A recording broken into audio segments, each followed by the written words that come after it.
taking cabbage that Joe quartered, took the heart out of it. We're using Mel and Billy's 100-plus-year-old shredder to shred the cabbage. And I take it from here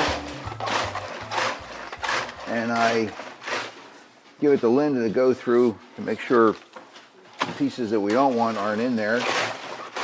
And then from there it goes to Billy and he tamps it into the crocks where it ferments into sauerkraut.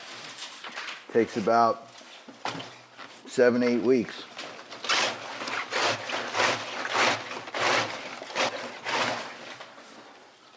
Okay, that'll be that until I'm done with until Linda gets through her quality control.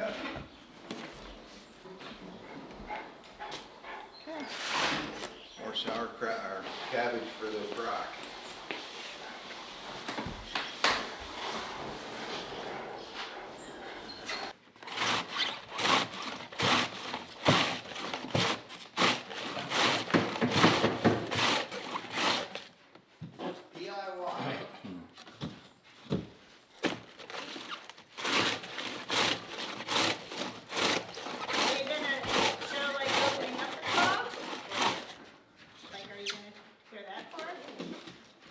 What's that? Opening up the crocks? I guess we could when that comes about. Have Dave come down for that too. Around the table, mashed potatoes.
Yeah, I want to.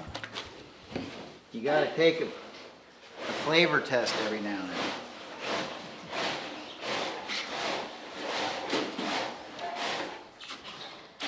then. Make sure it's salty enough.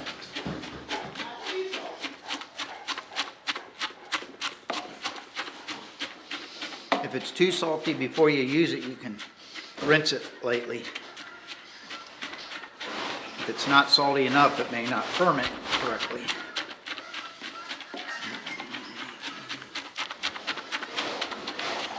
Well, I'm cleaning the cabbage now so Mike can shred it. This is the second step. First step is over here. Comes out of the field like this. I cut it at the core and get the main leaves off, get it down to that. And then that goes another step until it's ready for the shredder.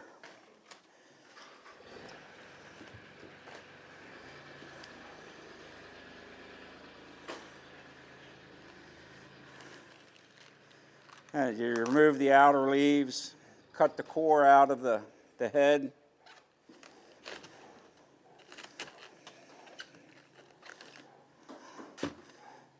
Then make sure everything looks good so it's ready for the shredder.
Remember the year they were all this size?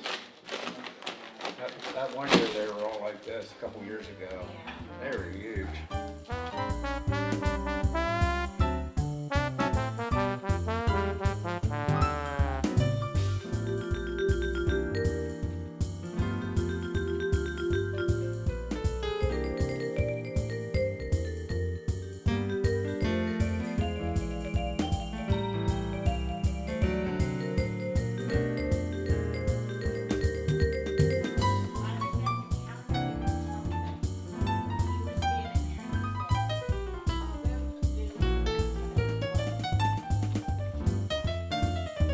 After the cabbage is shredded, it goes into a crock, and with a mixture of a little bit of water and salt, you tamp it, and it helps to spread the salty brine, let's call it, through all of the cabbage and makes it helps it to cure evenly so that the whole crock has the same flavor throughout when you open it up after 6 to 8 weeks.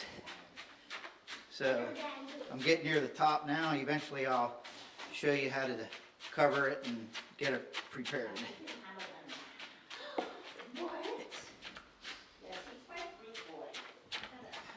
But you see all that juice coming out of there, that's good. Cabbage has water in it, and this is what you're doing, trying to get some of that juice out and mix through everything.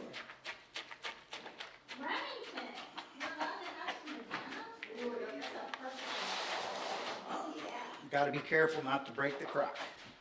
I also have a dog that loves cabbage. Doesn't make the gas any worse.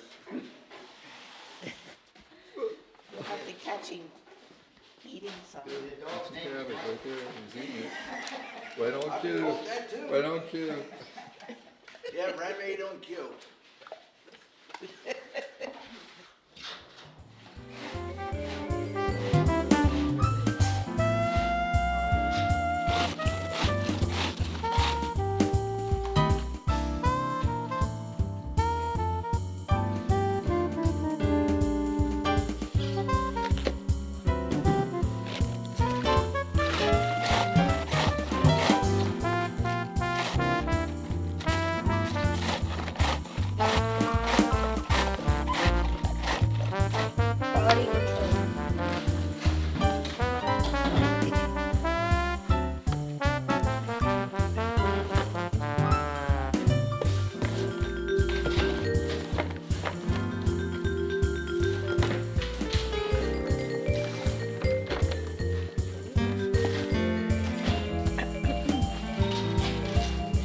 Get 74 gallons of sauerkraut capacity this year.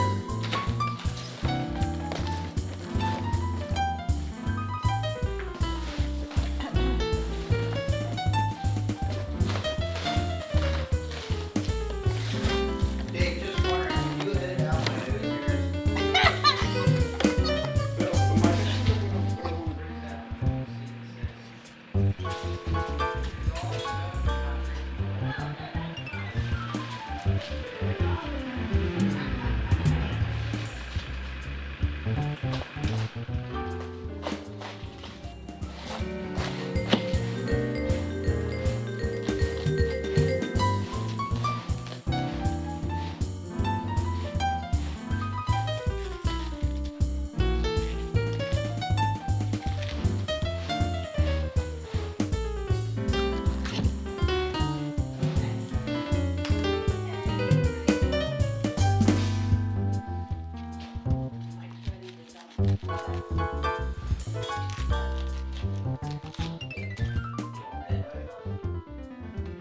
So when you're closing this up, you want these leaves to become the ones that get on the top, there's always some soft stuff and some things that you don't really want to see or talk about because it gets moldy.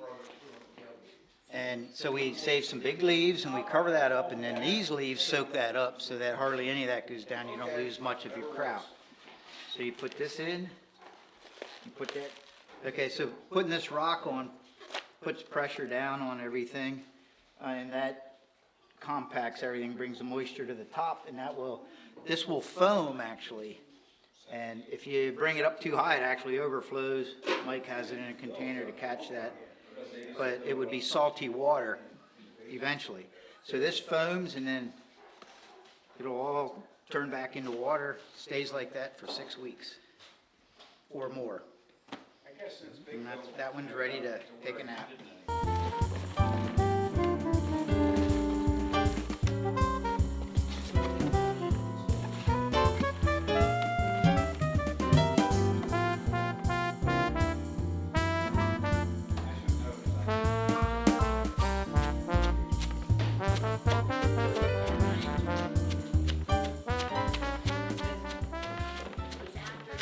So every once in a while you have to add some salt because of the volume of the cabbage. You want to make sure it's salty enough to ferment correctly. So I just sprinkle some in probably 3 or 4 times throughout, and it probably totals 2 full cups of salt, maybe a little more. But we just buy salt by the bulk. It can be any kind of salt really, other than rock salt.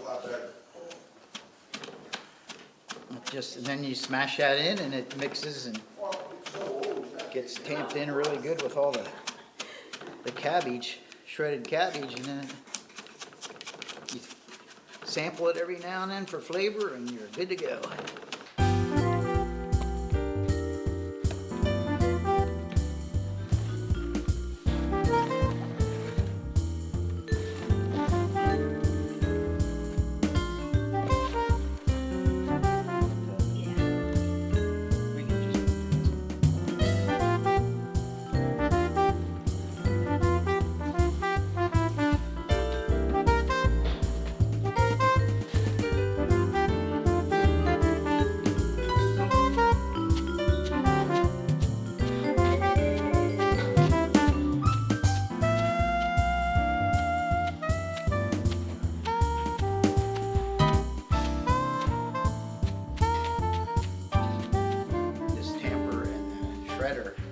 That Mike's using has probably been around since the teens or the 20s.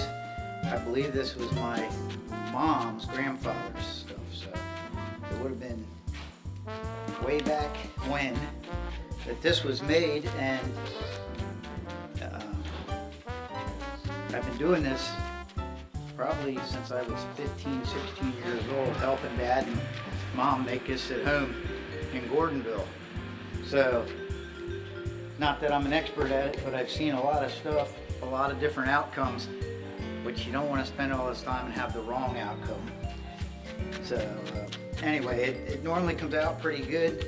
And we even had one year when we had a slight mishap here, we had it get too warm on it and it didn't come out quite as good. So we have to make sure you keep it in a cool location. I can remember doing it in my grandmother's basement, which had a thin layer of concrete on it, and they would make it there and it stayed there until it was time to open it up. And then you could keep it, if you took some out and covered it correctly, you could keep it for another 2, 3, 4 months into early summer and it would still be good. So.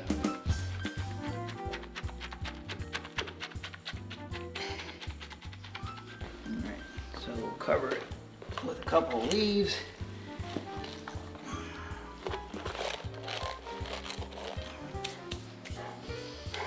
Then we'll lay this on.